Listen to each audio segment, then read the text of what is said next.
Assalamualaikum warahmatullahi wabarakatuh. Selamat pagi, selamat siang, selamat malam guys. Apa kabar semuanya? Semoga kita selalu dalam kondisi sehat ya.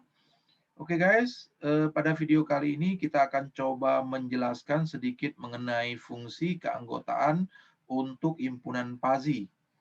Oke guys, semoga video kami pada kali ini memberikan pemahaman kepada kita tentang apa itu fungsi keanggotaan himpunan PAZI ya. Oke, nah kita mulai pembahasannya. Nah, apa yang dimaksud dengan fungsi keanggotaan himpunan PAZI? Oke, fungsi keanggotaan himpunan PAZI adalah suatu kurva yang menunjukkan pemetaan titik-titik input data ke dalam nilai keanggotaannya atau biasa disebut dengan derajat keanggotaan yang memiliki interval antara 0 sampai 1. Oke. Nah, representasi fungsi keanggotaan himpunan PAZI dapat digambarkan melalui kurva. Nah, beberapa kurva yang dapat digunakan untuk merepresentasikan fungsi keanggotaan himpunan PAZI adalah linier, segitiga, trapesium, sigmoid, desigmoid, pi, dan lain-lain. Pada video kali ini guys, kita akan bahas nanti mengenai linier, segitiga, dan trapesium ya.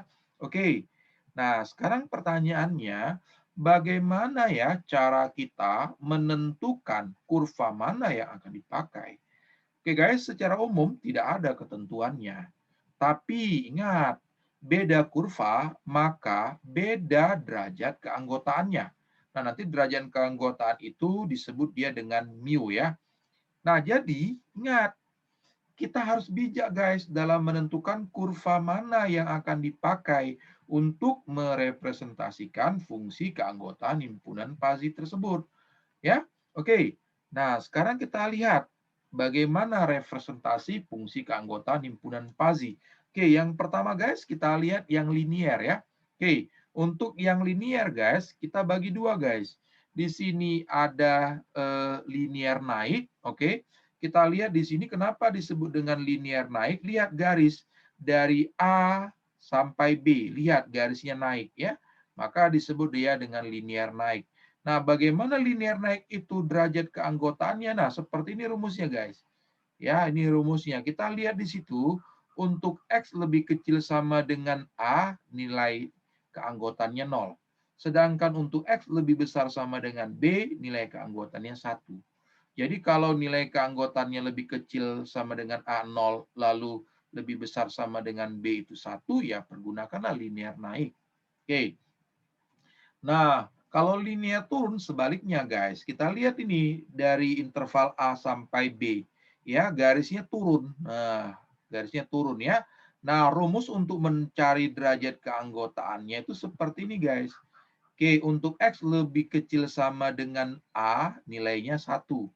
Nih, ya, sedangkan untuk X lebih besar sama dengan B, nilainya 0. Jadi kalau nanti ada kasus X lebih kecil sama dengan A itu 1, dan X lebih besar sama dengan B itu 0, ya pergunakanlah linear turun. Oke guys, bisa dipahami ya. Nah, berikutnya segitiga. Nah, segitiga gimana guys? Nah, seperti ini gambarnya ya. Oke, seperti ini gambarnya. Ada yang naik, ada yang turun ya. Titiknya ada 3 guys, A, B, C. Nah, rumus derajat keanggotaannya dapat kita lihat seperti ini guys ya. Nah, dia untuk X lebih kecil sama dengan A, ya nilainya 0 guys. Begitu juga untuk X lebih besar sama dengan C, nilainya juga 0. Jadi nanti kalau kiri sama kanannya 0, ya kita bisa mempergunakan apa? Segitiga. Oke. Nah, lalu ada trapesium guys, ya trapesium. Nah, trapesium ini hampir sama seperti segitiga, ya. Berbedanya itu nanti dia di sini ya, nih ada yang nilainya 1. Nah, gini ya. Jadi untuk lebih kecil sama dengan A itu 0, X lebih besar sama dengan D itu 0. Jadi dia ada 4 titik guys ya. Sedangkan nilainya dari B kecil itu apa? Nilainya 1 gitu. Nah, jadi ini rumus untuk mencari apa? Derajat keanggotaan untuk tipe trapesium. Oke. Nah, untuk lebih mudahnya, mari kita lihat kasus berikut, guys ya. Nah, di sini ada contoh. Konveksi McD memproduksi baju sekolah setiap hari. Permintaan baju sekolah dari distributor tidak menentu. Kadang naik, kadang turun, dan kadang tetap. Nah, tercatat permintaan tertinggi mencapai 600 baju per hari, sedangkan permintaan terendah berada di 50 baju per hari. Untuk mengantisipasi permintaan, konveksi McD selalu memiliki persediaan baju sekolah di gudang dengan jumlah yang bervariasi.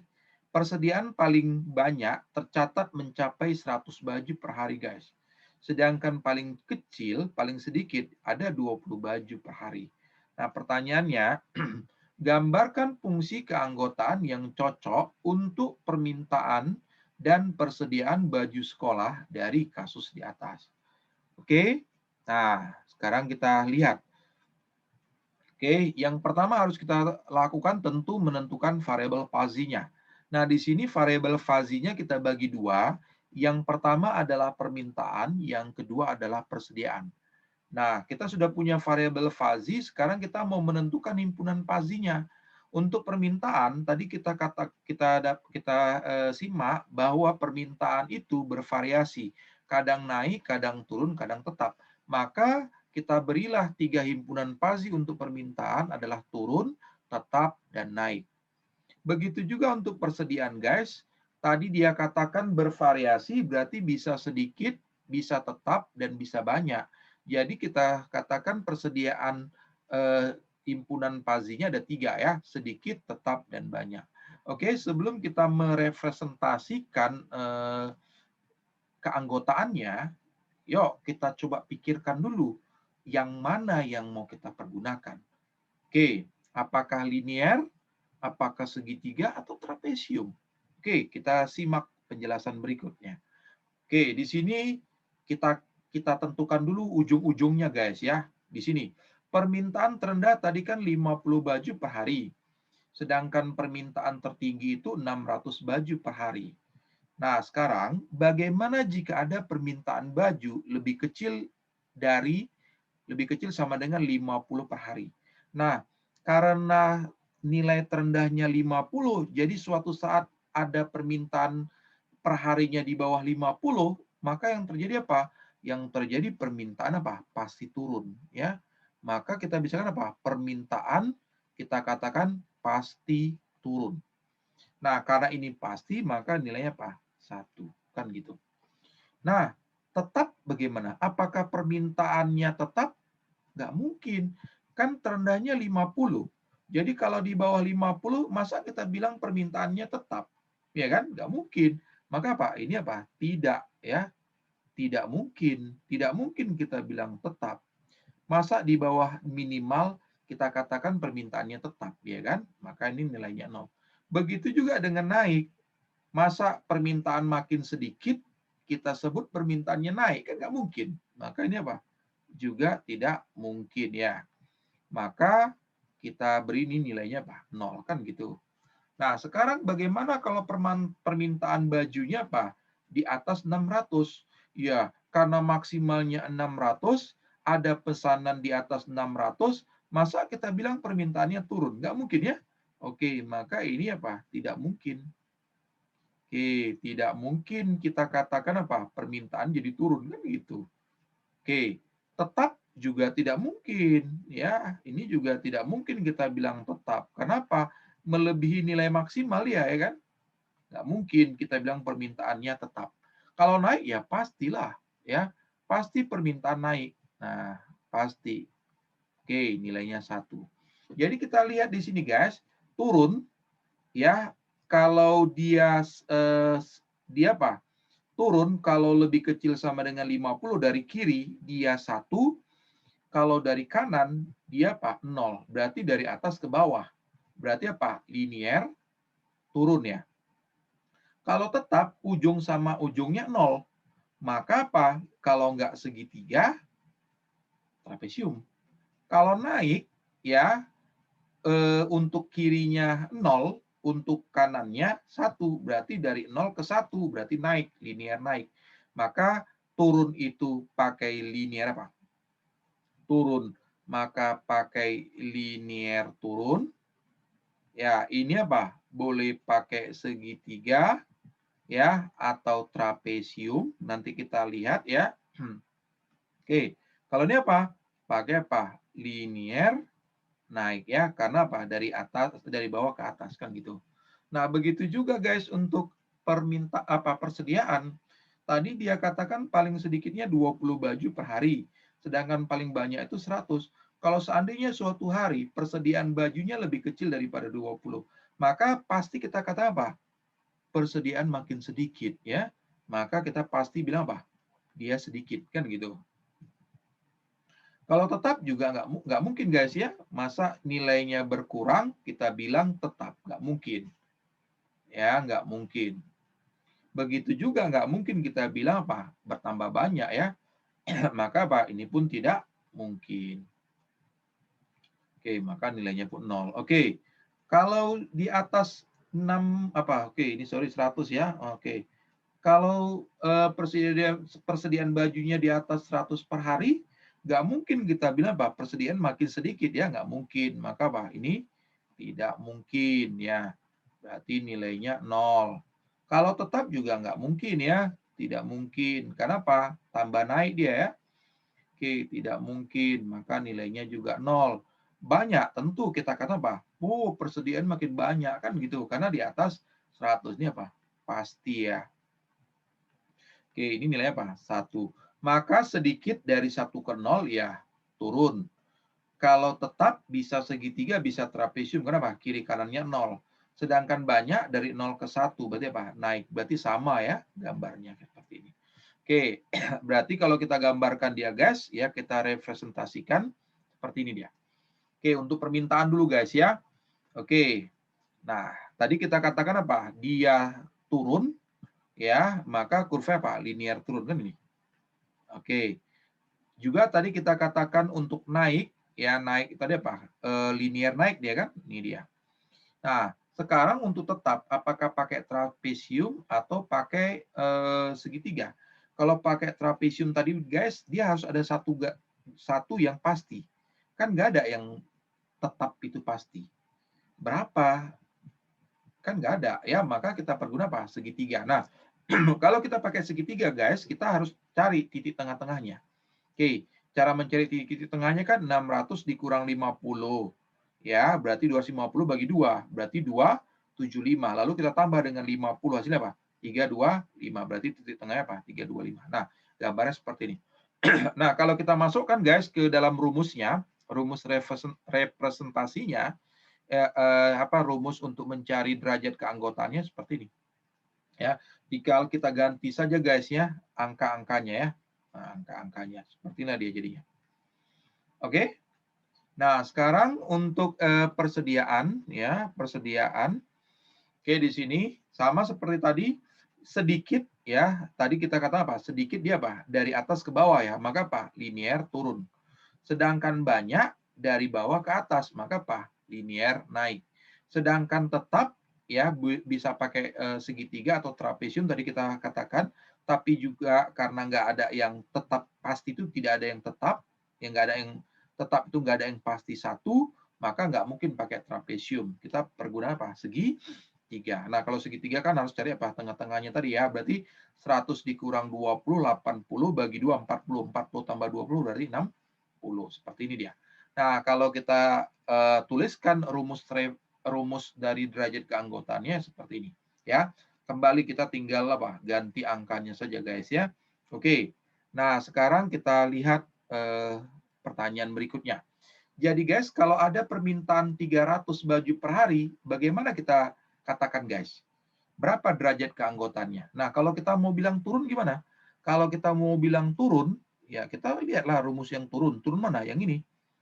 Ya, maka karena 300 itu adalah di antara 50 dan 600, maka kita pergunakan rumus ini. Berarti apa? 600 dikurang 300 per berapa?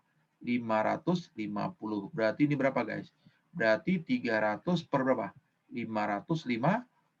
Itulah nilai derajat keanggotaannya. Nanti tinggal bagi saja guys ya.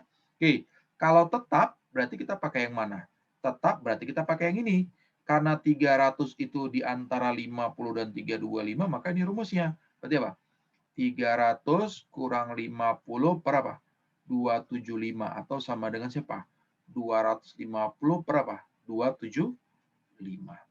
Oke, sedangkan naik, kalau naik berarti kita pakai rumus yang ini ya, naik 300 itu berarti di antara 50 sampai 600 berarti apa?